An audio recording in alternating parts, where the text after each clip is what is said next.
Debra Meiburg, and I'm with Tom Carson from Yabby Lake, which is in the Mornington Peninsula. But you say Mornington Peninsula. Peninsula, yeah. Just next to Melbourne, yeah. So how far is the Mornington Peninsula from Melbourne? It's only about 40 minutes by car. So you have the great advantage of cellar door visits.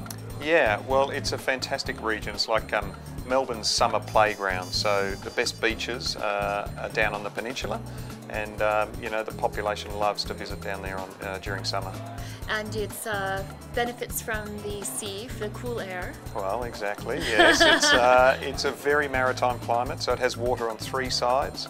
And we have the Southern Ocean at the southern tip, so Bass Strait leading down to Tasmania and then Antarctica. So we get a lot of very cool winds coming off the ocean, and that's why it's so good for Pinot Noir. So you're not only near the ocean, but you've got a winery called Yabby Lake. Is there a lake nearby? Or we have a lake on the vineyard, and I'm sure you know what a yabby is. Well, I do, but can you tell me again? Yabby is a freshwater Australian crayfish. So they live sometimes in streams, but mainly they live in you know, still water in lakes or what we call dams. So they're incredibly resilient creatures. So they, you know, they have the nippers and the tail. They're beautiful to eat.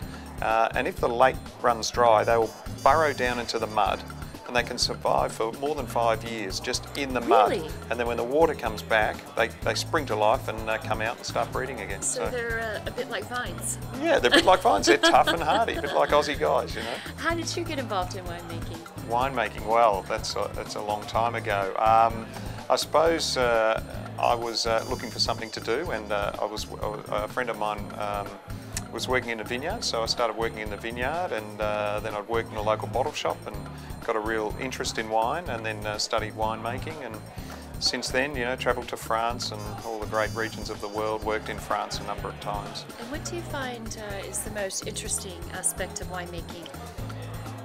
The most interesting aspect, I suppose, is being able to control some things, but leaving most of winemaking in the hands of the gods. So, and the more experience you have, the more you think about decision making about what you're doing, and the things you don't do are as important, if not more important, than the things you do.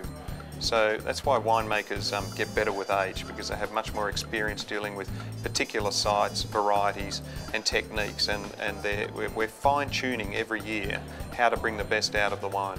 Mornington Pinot from Yabby Lake, what's the best food match? I think with just a small amount of chili and spice in the dish, Pinot just brings out another level of flavour and texture in the wine. So I think it's very versatile, but you know, if you had to go with one, it's duck. Peking duck. All right then, thank you so much. Thank you.